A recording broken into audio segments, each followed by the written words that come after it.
All right, and welcome back to the station of decapitation without your head. I'm still Nasty Neal, and I'm joined by David Axe, writer and director of Shed. It's very cool to have you here. Thanks for having me. I appreciate it. Yeah. All press is good press. Exactly. Right. So, why? First of all, why is it Shed and not The Shed? It's a very hard question. Because it's, I think first of all, I think there are other movies called The Shed. But also, it's a verb and a noun. That's all very true. You know what? I didn't even think of that. That puts dun, dun. I like that. It's a whole new perspective on the title. And for people, the movie flowed from the word. The word came first. The movie came second. Right. Yeah, you did not invent the word. Well, no. What I mean is, I fixated on the word before I wrote the movie. Oh, nice. Right? Yeah. So sometimes you write a movie and name it later. I named it first and wrote it later. Yeah. So this is your first feature you've directed. So well, kind of. Yeah, I made a sequel to Theta Girl that was just not. It did not come together. But yeah, sure. Yeah, first as a writer director. Mm-hmm. Well, I'll ask about that in a bit here. But what was it about a Shed that made you like, this is one? I don't want someone else to direct this. I want to direct this one. Well, nobody else is going to execute my shitty indie horror idea, so it's me or nobody. But why do I like the idea? Well, again, it started with the word. It occurred to me that sheds are creepy, but also the act of shedding is creepy. So how do I glue those two concepts together, do my best to make it character driven and weird, and take advantage of my admittedly limited talent and resources, and the talent and resources of the people around me, people I can con into helping me make this thing. So it's both like an ambition, but also trying to work within obvious constraints. Mm-hmm. So in other words, this is a movie that I could make in Columbia, South Carolina for very little money with very little talent. You're putting yourself down here. No, I'm not. I love myself a lot more than most people do. No, not at all. I maybe I'll get better. I think I am getting better, but I mean, let's be realistic. I'm making a small movie, and I'm making it with my own money, so nobody gets to tell me no. Mm-hmm. No, we'll go back and forth here between Shed and other things. But for the sequel to Theta Girl, so like how far along did that go? Did you actually? Oh, I made it. Really? Yeah, but it's not good. Right. That's my very fault. Honest. Yeah. Yeah. That's my fault. So it's not the fault of anyone who helped on it or is in it. Mm-hmm. To be very clear about that. So to a lot of those folks, I owed them a better movie. Mm-hmm. Hence, Shed. Well, what is that decision like then? Once you actually directed it, and then you just decide like, we're not going to, I don't know if you even edited it together, we're just not going to release it. Sometimes you got to learn by doing and failing. And I'm actually totally okay with that. Movies are made by people. People are imperfect. Audiences are imperfect. There's no perfect movie, whatever that would even mean. Mm-hmm. And I guess people can learn and grow and train in different ways. But myself, I train by failing, hopefully upward. And I've always done that, since the time I was a little kid. I do that in my day job. So the only way I'm going to learn to make movies well, at least as well according to my own standards, is by doing. And if I'm going to get better with each one, then I'm going to start out pretty low and probably fail a few times. Mm-hmm. Well, what about the other people who did? I'm not putting you on blast here, but people who put their time, into making this. Yeah. Okay. I pay them. And also, again, I will say this as publicly as I can, which I guess right now is this forum. My fault. It's not their fault. And so, but I brought everyone back for Shed, and I tried to lavish them with praise and affection. And again, I pay everybody, and I think that's key. Yeah. And I'm not paying people a lot, but if you help me make a movie, you will get paid at least enough to cover your gas, so that I'm not asking anybody to work for free or to invest in the movie other than their time and energy, again, which I will compensate them for. That's really important to me, so that at least on an ethical level, I have the freedom to fuck up. So the pressure and the stakes are not so enormous that failure is not an option, which can be paralyzing. And so that's another reason why, why I don't try to crowdfund things, generally speaking. Yeah, that just went through my mind when you said that, because then you have to make it then. And that can be, that's a bad motivation. That's a bad incentive, which is, these people each gave me, these 500 people each gave me $10.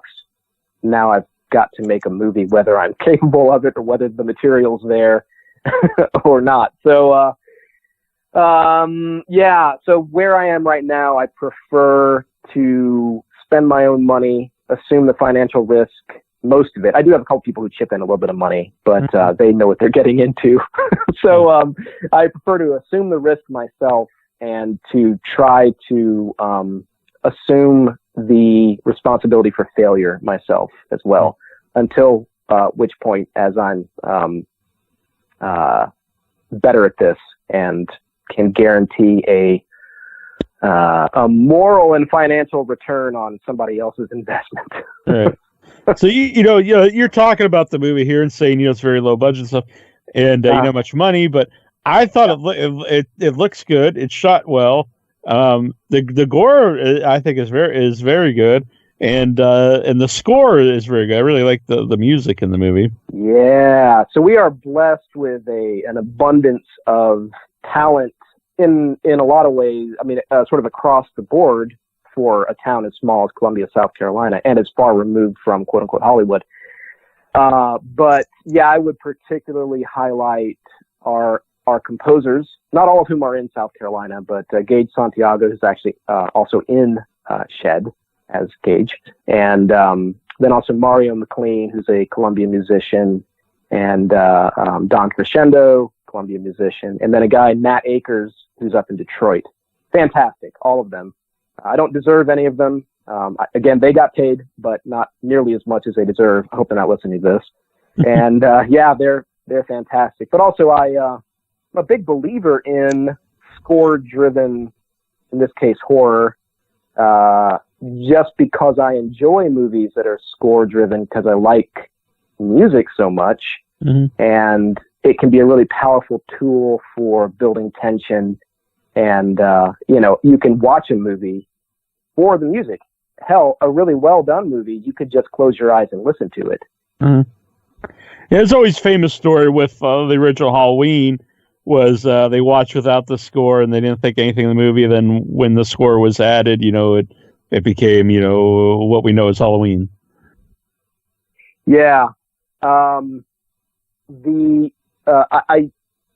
guess there's a million ways to make a movie, but I would always strive to make one that you could watch with your eyes closed and still enjoy, and it would still make sense. Horror movies, I think horror is a great genre for that, because sound and music is such a great, or they play such an important role in telling the audience when something's supposed to be scary. Right. Sometimes things that you think are scary as horror tropes aren't absent sound and music. Like walking toward a thing, walking down a hallway toward a door, and the audience may know something's behind that door, or maybe behind that door, that the characters in the movie don't know. But that walk to that door, which should build tension to the surprise of whatever is behind the door, I don't know, generally speaking, doesn't work unless there's at least sound to build that tension, preferably sound and score to build that tension. Mm-hmm. And you'd have to talk to the composers about the actual mechanics of that. But, an increasingly loud drum beat or a strain that's sort of discordant and like strings that irritate just enough to put you on edge. Things like that only work with sound. Mm-hmm. And here's the real tragedy, is that sound is so hard. Mm-hmm.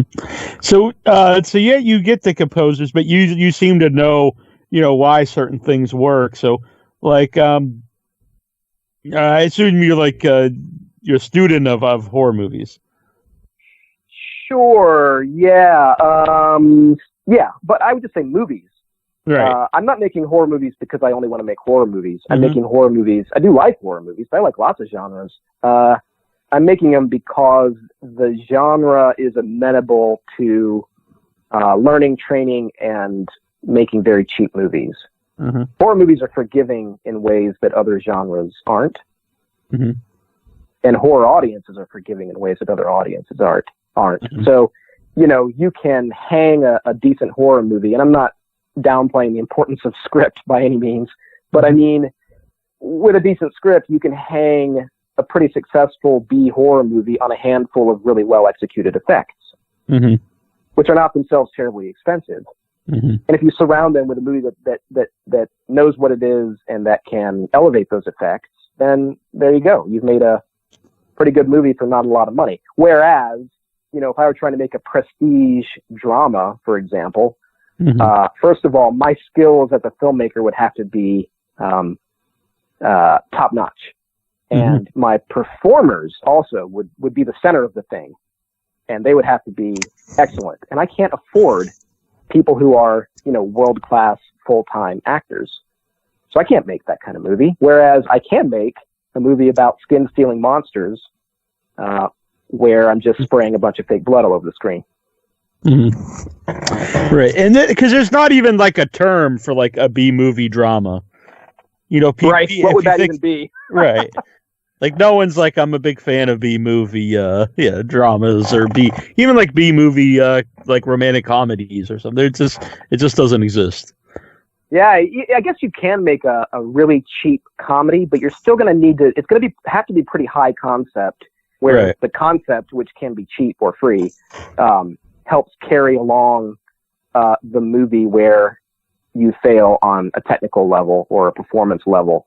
And I'm struggling to think of examples, because some of the examples of cheap comedies actually are made by very, very good filmmakers, like a lot of Danny McBride's early stuff. Yeah, like The Fistfoot Way. Yeah. Yeah. Well, I love the film. Movie. Yeah. Yeah. But it's amazing movie. Talent. Yeah. Right. Great talent in front of and behind the camera who just hadn't really broken through yet. Mm-hmm. And I am not that caliber of talent. So I'm not going to try to make a very, very cheap comedy.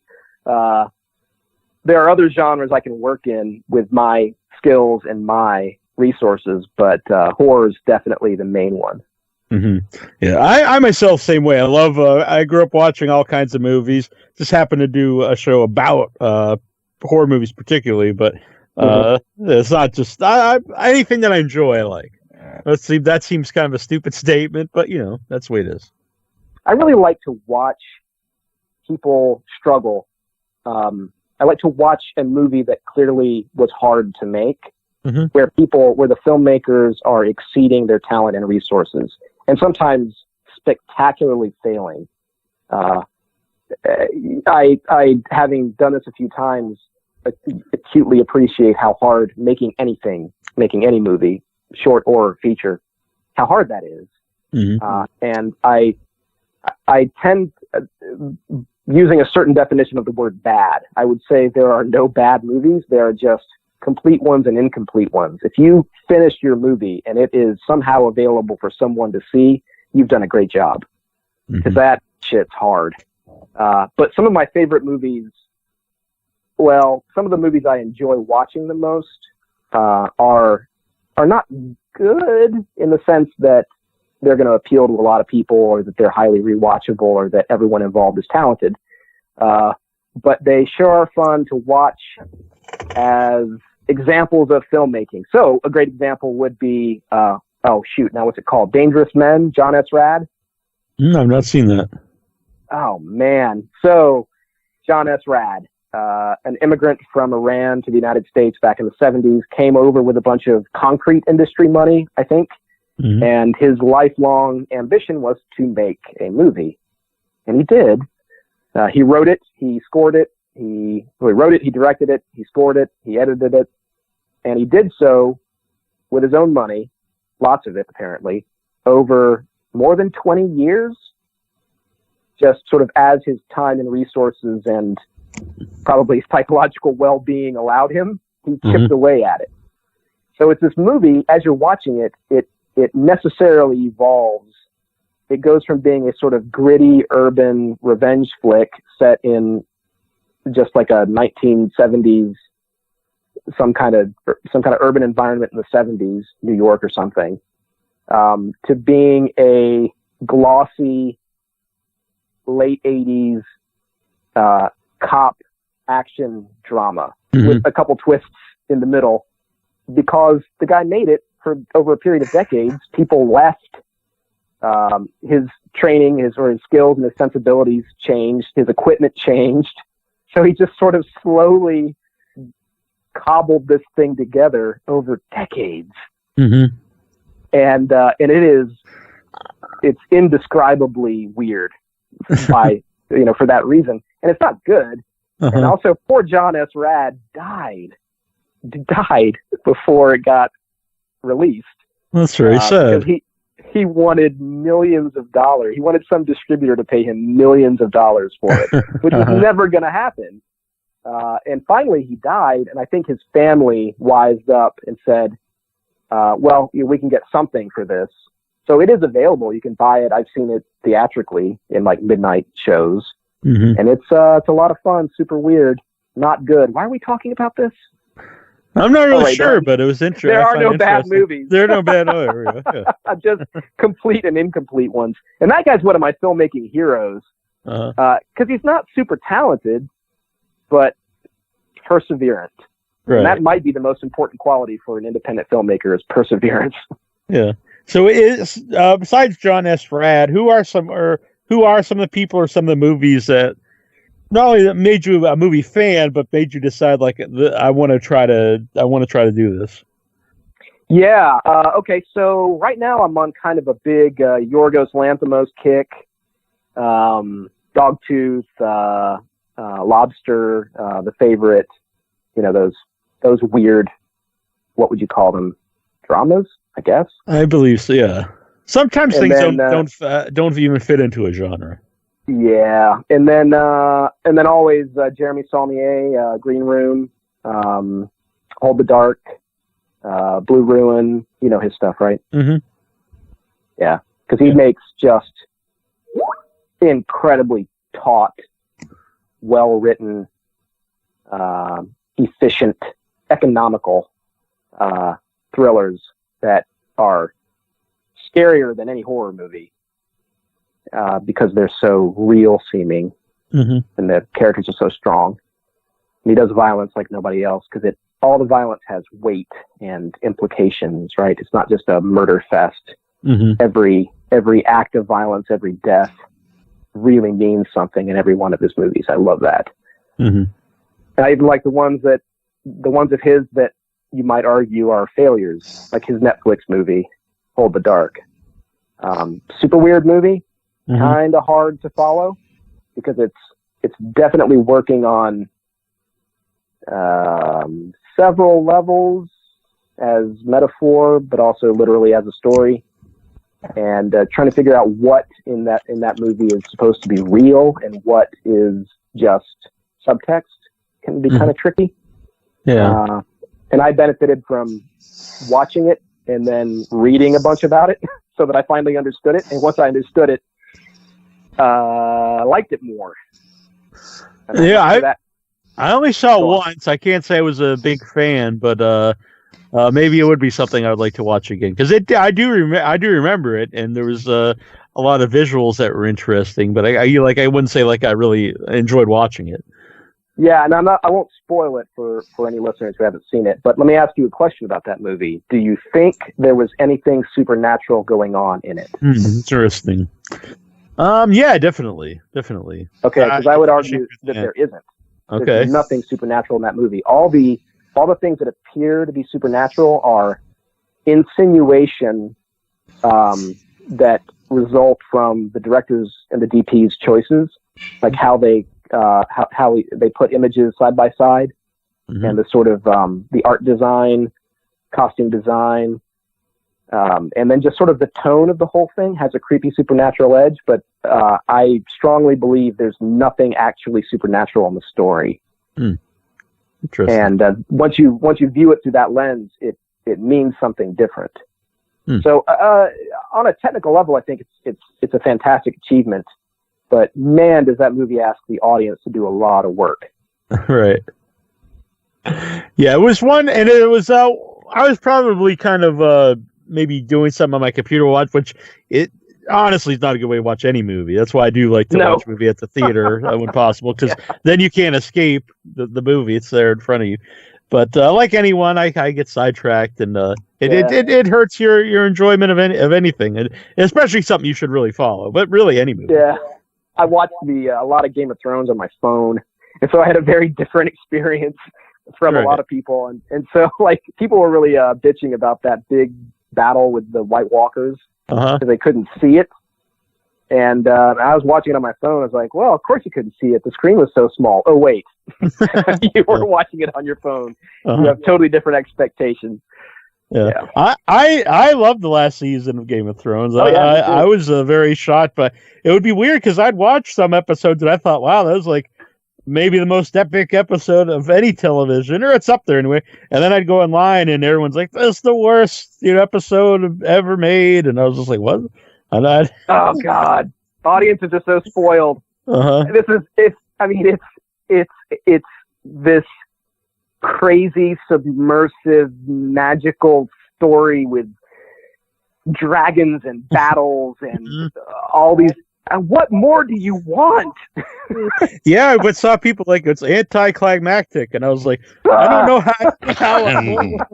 By the way, Troy is here now. Who is also Troy? How we doing? So unfair. So we're talking about the audience. People were nitpicking way too much. I saw people complain about the dragon fire. They're like, "There's no way dragon fire could be this hot to it's not melt." Real. Yeah, you're watching a show with zombies and witches and dragons in general. It's not realistic, right? Oh man, but also and this is not something that most audiences really are going to care about, but as a production, can you imagine running at least three separate production companies on 3 different continents, trying to coordinate what is, in essence, a tightly interrelated series of feature films, several feature films, and to do that on budget and on time? I mean, the HBO, what are their faces? Weiss and who's the other guy? I'm not positive. Showrunners. Yeah. Anyway, those guys. Right. They made several feature films in a couple years. It's an outstanding achievement. That's what Game of Thrones season 8 is. It's 6 feature films. It's amazing that they landed it at all. That was another thing, because that's people saying like it was rushed, and I know it's shorter than some of the others, but like you said, it's still like you're watching 8 movies, like at least 6 movies. Yeah, you got 8 hours worth of stuff going on, or 10 hours, or whatever it was. Right? Yeah, you're not going to go watch an 8-hour movie at the theater. I wouldn't mind, but most people probably aren't going to go and watch an 8-hour movie. Oh, no. Yeah. So let's get back to Shed, because of I like to bounce around, so it's working here. Yeah. One thing I like I like the movie Shed, but one of the things I especially like about Shed is that you create like your own mythology in the movie. And I just wonder, is that based or inspired on anything, or did it just come, like you said, out of the word shed? No, it's very, very loosely based on the Gullah legend of the Buhag. The Gullah are freed slaves that live along the coasts of that lived along the coast of South Carolina and Georgia back during the Civil War era. And their descendants are still around. They have a unique dialect they speak, and they have sort of preserved old West African monster stories, among other things. And one of them is the legend of the Buhag, who is an ancient skin-stealing witch creature. But there are myths like that all over the world that are similar. The idea of a creature who wears your skin and masquerades as you, skinwalkers, right there. You find that all over the place. So we didn't really want to make a Buhag movie, but it helps that there's that well of myth underneath it. And we sort of hint at it a little bit just to give the monsters character and to give them a background and to sort of explain why they feel the way they do and the conflict. Because that's the point of the movie. We show you one of the monsters in the first scene of the movie.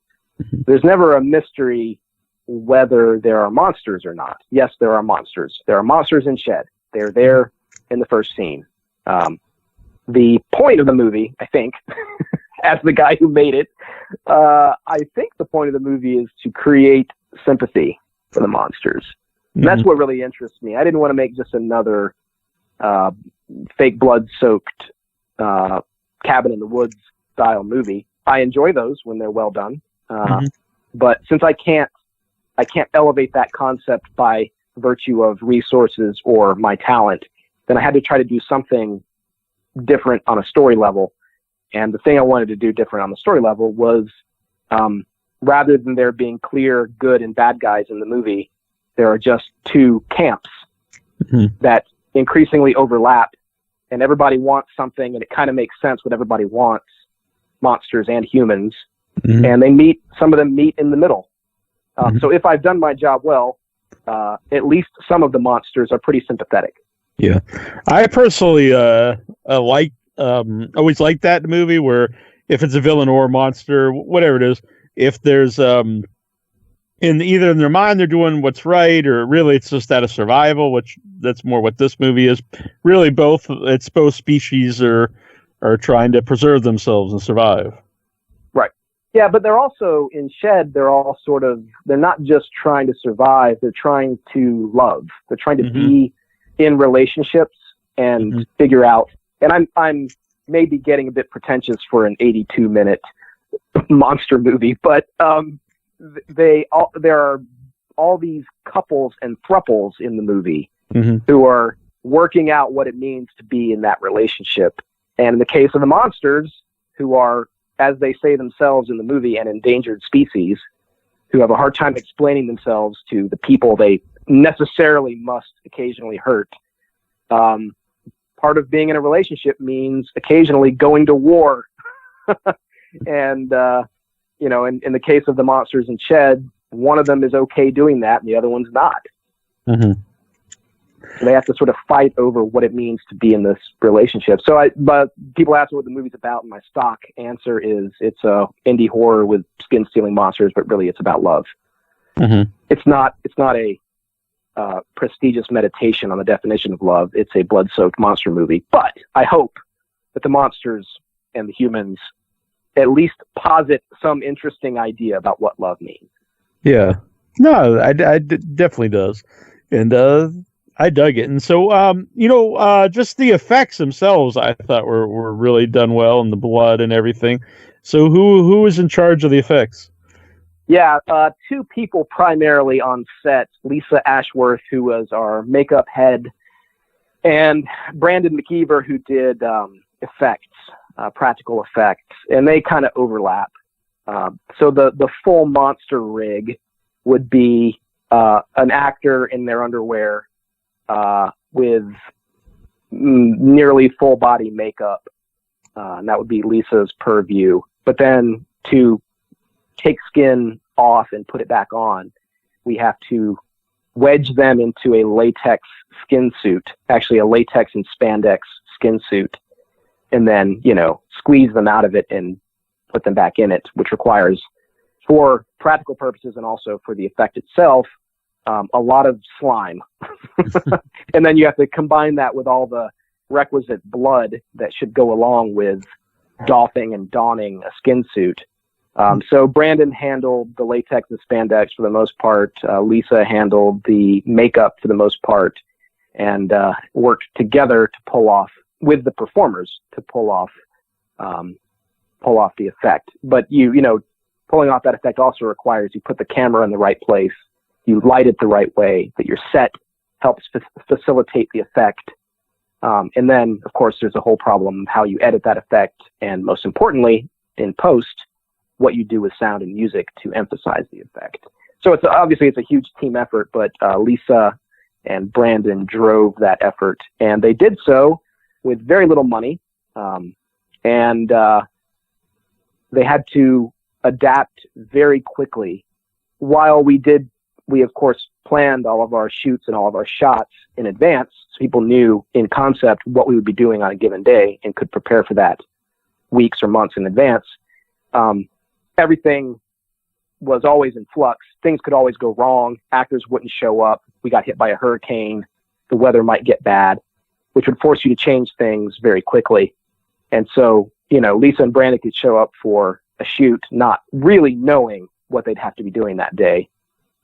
And for them to pull off complicated skin effects quickly was a real achievement, especially when the movie doesn't work without them. Mm-hmm.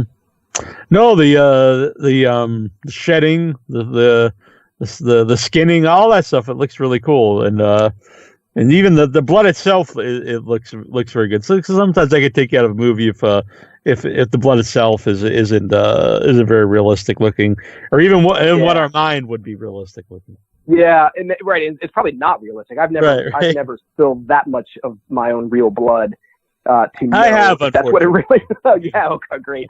And that's something I've had to tinker with over multiple productions, is how a good fake blood recipe, but actually the recipe changes depending on what you're using it for. So, for example, we project blood a lot in Shed, where we shoot large quantities of blood over a distance. Mm-hmm. And Brandon invented a potato gun-like device that we called the blood cannon. He made two of them, a big one and a small one, and sometimes we'd strap them together. Mm-hmm. And that was for shooting large quantities of blood, 10, 15, 20 feet, gallons of it, all the same instant. And that requires a certain kind of blood, a certain consistency of blood. Basically, it's got to be thin. Mm-hmm. It's also got to show up on camera. It's got to be thin and dark. Yeah, that's what I liked about it. You've got to be able to diffuse it. Yeah, but then there's mouth blood, which is blood that people are going to spew out of their mouths, and that's got to be, it can't be toxic. It can't be so repulsive that you can't hold it in your mouth. Unless you're just like an asshole, I guess. Yeah. And then there's like floor blood, which is blood that's just going to sit there on the floor and you step in it, or it's just sort of set decoration and set dressing, and that needs to be really thick and sticky and dark. Mm-hmm. So it doesn't matter what that tastes like, but it's got to be thick. So you put a lot of chocolate in your floor blood. Interesting. That's how you get that dark, thick, grainy texture to it. Basically, it's always a blend of corn syrup, food dye, and chocolate. Mm-hmm. But you vary the proportions depending on your use. Yeah. And you know what? Cleaning that shit up is the worst part of making a horror movie. Because especially floor blood, that stuff does not come up. So where did you shoot it? So where was it? Any place like in someone's house, or I know a lot of it was in a shed, so maybe it didn't matter so much. Like or maybe it did. I don't know. Oh, it did. That shed did not belong to us. Okay. So the most of Shed we shot at one of our producers' private property, kind of a large chunk of land, fairly isolated, surrounded by woods, outside of Columbia, South Carolina. That was close enough for everybody to drive to for every shoot, and private enough that we could, run around in the middle of the night and scream, bloody murder without getting the cops called on us. And we converted the party room that's adjacent to a horse barn into our house for most of the interiors. For a few isolated interiors and bedrooms and bathrooms, we used my house. And then for the shed, we were fortunate there was a shed on that property that we could use. And then all the exteriors are also on that same property. Centralizing the locations made shooting this movie cheaply and quickly possible. It's a real headache when you're trying to juggle your cast and crew, and also changing locations with every shoot. And especially if some of those locations are public, where random people can interfere or you can get in trouble. Or if they're private and your relationship with the owner isn't great and you could lose access at the last minute. Mm-hmm. So simplifying your locations is one of the keys to making a movie like this cheaply and quickly. And we got lucky. Melissa Sellers Drake provided that property for us. Yeah. Yeah. Just real quick for people out there, because a few years ago I did unfortunately bleed out several times. Oh, no. It's not a, well, honestly, I say it's not a good experience, but it's an odd experience. But it does shoot out, not like the potato gun effect, but it does, it does shoot out like a kind of like along with your heartbeat shooting out. And it was very bright red. But by the time I was rushed to the hospital, which I did think I was, I knew I was dying, but I didn't die. But they had to cut me out of all my clothes because it does get very thick. And in my memories, it was like jam, like my clothes from my socks to my shirt was like soaked in like a thick like strawberry jam. And so they had to cut. Oh my God! Out of the clothes. You've got a much more unique experience with that than most people. Yeah. This is the most horrifying thing I've heard in weeks. I'm glad you're still with us. I am too. Yeah. And it went on to happen 2 more times that same week after I was readmitted to the hospital, and it was a big ordeal. I didn't think I did not think I was going to make it. Oh wow! So every day's a gift now, huh? Yeah, honestly, it did change my life. Yeah, I lost 100 pounds. Yeah. Wow. Much healthier. Yeah. All right. I'm a much healthier and much happier. Much happier. Yes.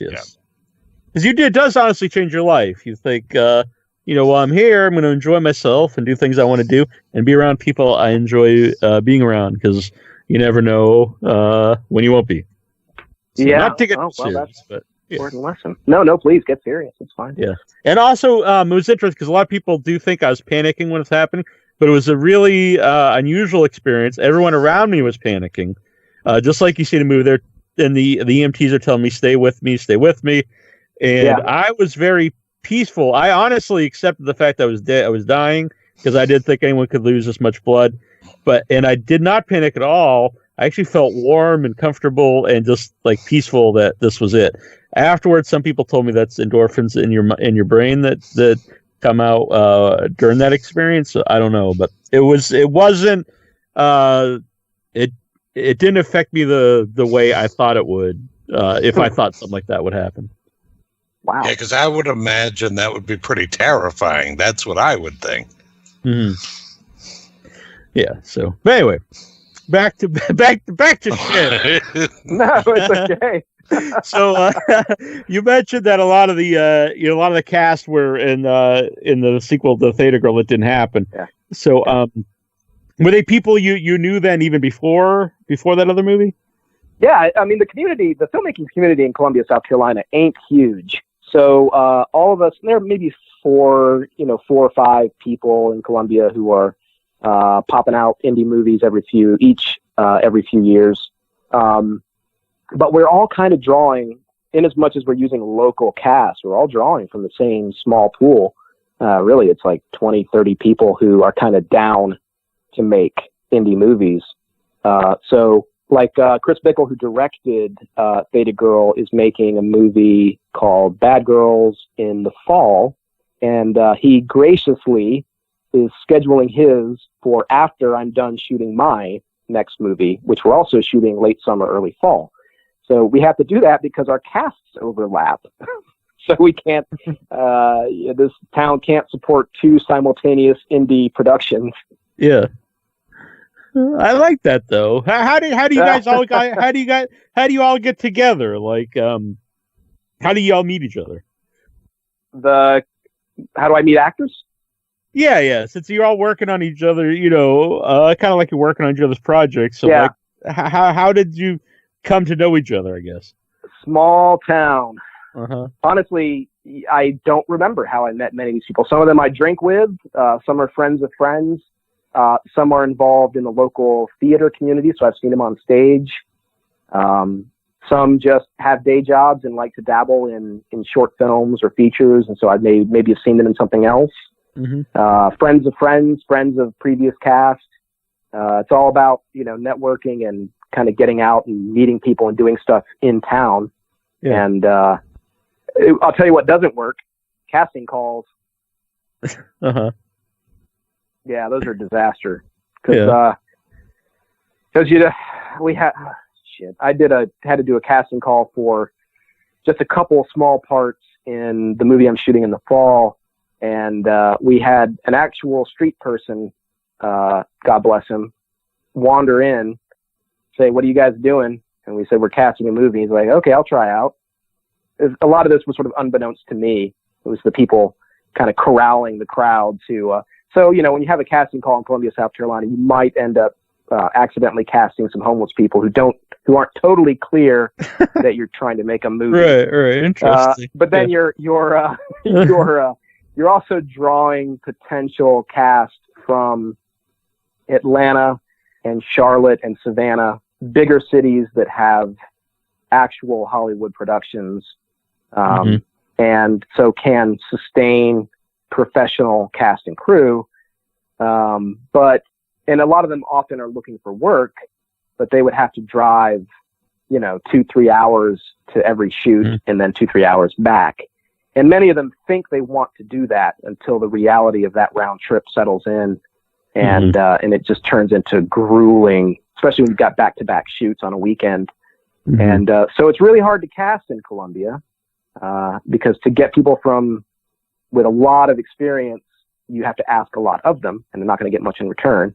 And if you're using local people, there's only so many, and they may very well be trying to shoot your city's other shitty indie production, 2 weeks later. So, yeah, it's a weird town to make movies in. Yeah. Or maybe it's not. I don't know. Yeah, it's probably it might be similar to a lot of communities out there. You know what I mean? Yeah, that's true.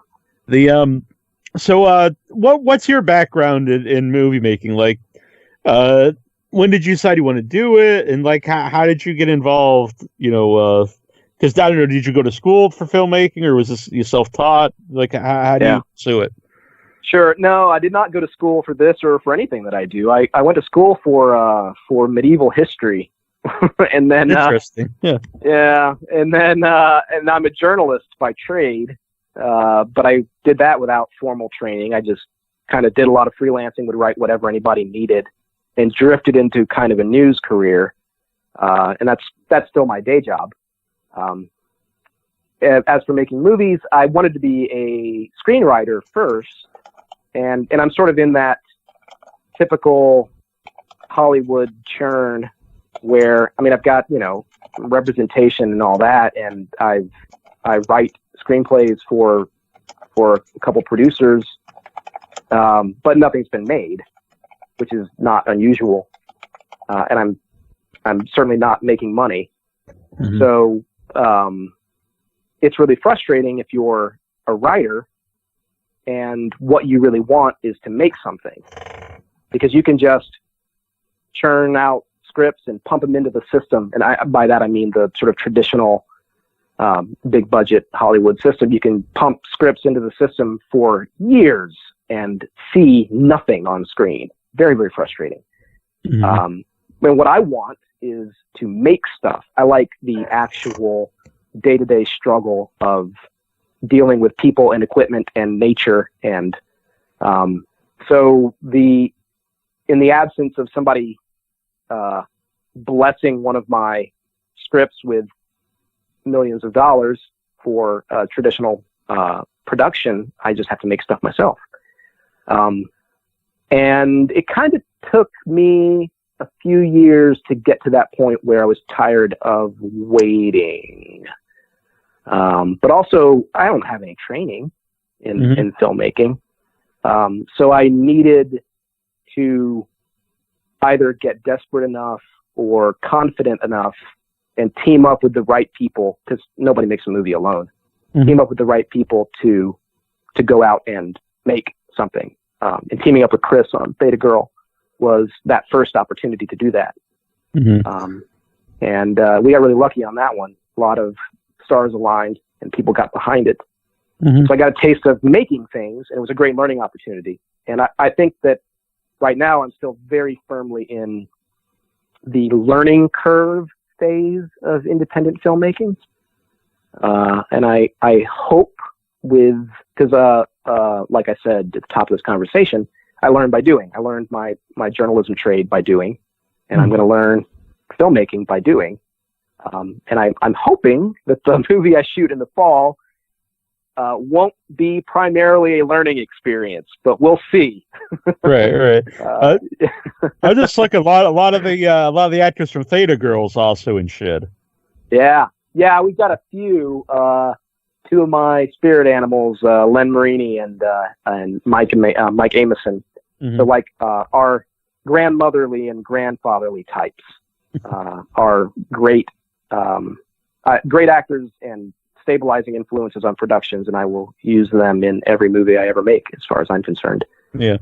So for the Theta Girl, it's your first movie that you're like involved in. It went to festivals, had a festival run, had buzz on the festival run, and did it go to Shudder or no, we ended it was on a streaming site, I believe.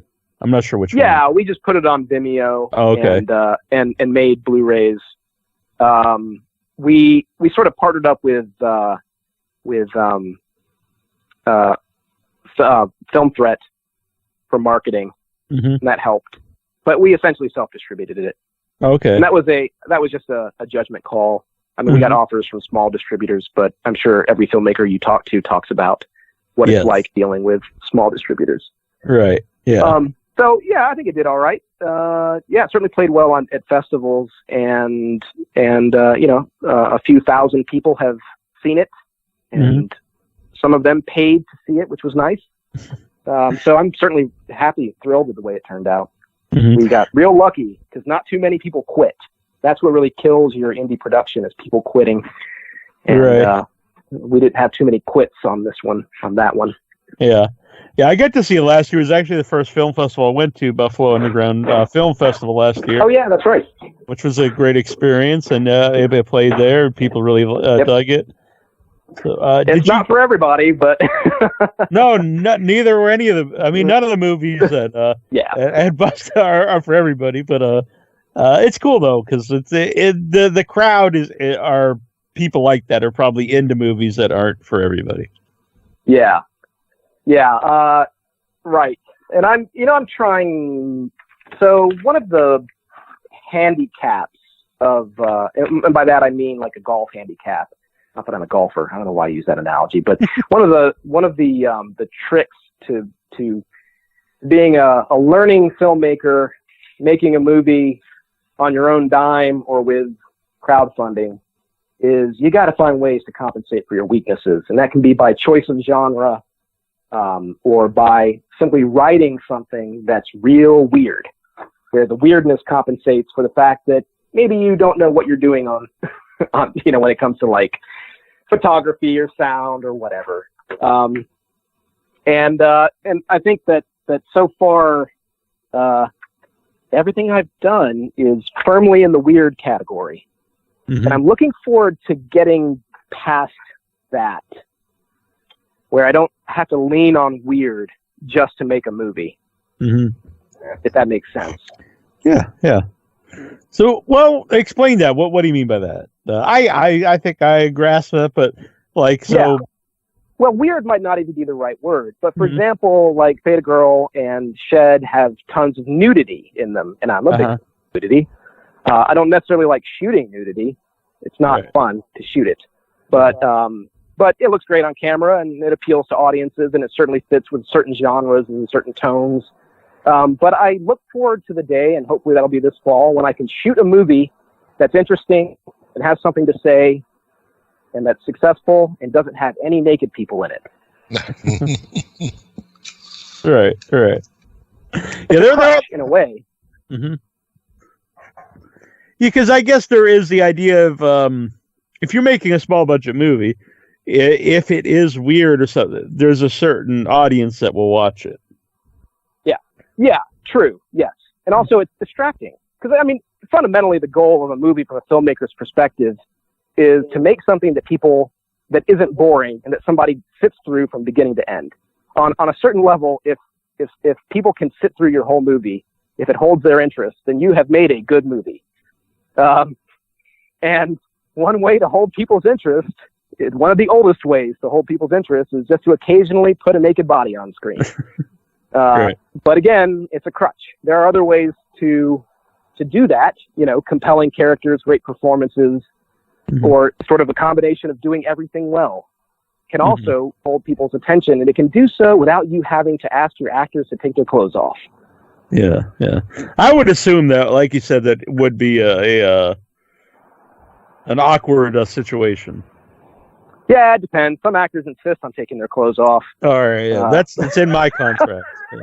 Yeah, and then some don't mind doing it, but certainly some do mind doing it. And also, I just don't want to be that guy who has the reputation for, if you get involved making movies with this dude, at some point you're going to have to get naked. Yeah. Yeah, I guess that would be kind of weird. Yeah, and I'm not trying to exploit these people, and I don't exploit these people, and our filming conditions emphasize the privacy and safety of the actors on set. That said, I still don't want to just make nudie movies all the time, and that's not just nudity. That's one of those crutches. Effects are a crutch like that. The entire horror genre can be a crutch, and there's a reason that so many of us, when we first start out making movies, make horror movies. Because horror movies are really forgiving, and horror audiences are really forgiving. I'm not saying that to denigrate horror movies or horror audiences. I love them both. But I want to be able to make other kinds of movies, and that requires me to step up and to improve, because I won't always be able to count on ripping off skin and spraying blood to keep my movies interesting. Mm-hmm. Did you go to any of the festivals for Theta Girl when it was playing? Yeah, I was at Buff. Oh, you were? I did not realize that. Huh. Yeah. Cool. Yeah, a few. I mean, they were all over the country, so I wasn't able to get to many of them. But sure. A few. Yeah, it was a great experience. I love it. Yeah, I was going to say, well, the first one you go to, because I would assume it would be I'd be like nervous, watching something I made on the big screen. I'm still nervous. People. Yeah. Yeah, I don't ever stop being nervous. Because, especially when you're making something cheaply and you're an amateur like I am, you are acutely aware of your own flaws and the flaws of your production and your movie. And it's hard to watch your own movie knowing full well that those flaws are there and that there's nothing you can do to fix them. Yeah. Because sometimes there isn't. Sometimes your movie is what it is. You did your best, and there's nothing you can do anymore to make it better. You got to live with it. Got to live with those scenes where the sound mix is just unfixable, or where the performance wasn't good and you couldn't reshoot, or where your coverage wasn't good and you're missing something that helps the story make sense. I mean, these things happen, and sometimes you just cannot fix them. Yeah. Because I not to talk about myself, but 2 weeks, I think from this weekend, short that I'm in, that I'm the star of, because is playing at a Happenstance Horror Festival in Boston, and I keep trying to talk myself out of going, even though I know I'll go, because it is like I don't know if I want to watch this with people, if they hate it, but I'll definitely be there. You got to. That's part of the process. You just got to suck it up and and also realize that as critical as you are of yourself, most audiences they don't have the same expectations. They're not viewing the movie the same way. They're going to be more forgiving. Mm-hmm. Yeah. And honestly, I do think it's good. So. Yeah. Just go. Be brave. So for Shed, did you put that out? Did you go to festivals with it, or was it just? Oh, we just started. Yeah. We got into Motor City Nightmares in Detroit back in April. We have a 1-minute version of Shed. that's playing in Charleston in June. We just got selected by who was the other one? Some festival in Florida. So we just started the festival run. I'm hoping to get into about 10 or a dozen, and then we'll pick our distributor and be done with it. Very cool. So, what are your plans for? What would you like to have it released? Like, as a lot of people say, like, physical media is like going away, and video on demand is the way to go. But a lot of people do both. Like, how would you like it to be released? We'll do both. As long as there's a streaming option and a Blu-ray, I'm happy. Mm-hmm. But no, I think the actually big horror collectors want physical media. Yeah. So there's still a market for Blu-rays. I don't expect to sell, 50,000 of them, but as long as there's like 1,000 Blu-rays out there floating around somewhere, that should be fine. Yeah. Yeah, I say that with a big stack of Blu-rays and DVDs here to my right. Exactly. Yeah. I'm a big fan of especially commentary tracks. It seems like they're starting to go away, but that's one of my favorite. Sometimes that will decide if I buy a Blu-ray or not, if there's a commentary track on it. Yeah, no, I don't blame you. I like them too. And we always do them. So yeah, I got real drunk and did a commentary track for Shed that's awaiting the distributor. I like it. Yeah. Because this has come up with some independent filmmakers I've had on who also, didn't go to, they're self-taught. And a lot of them told me that they used commentary tracks to help them, learn how to make a movie. Right. Yeah. That's definitely the case. Yeah.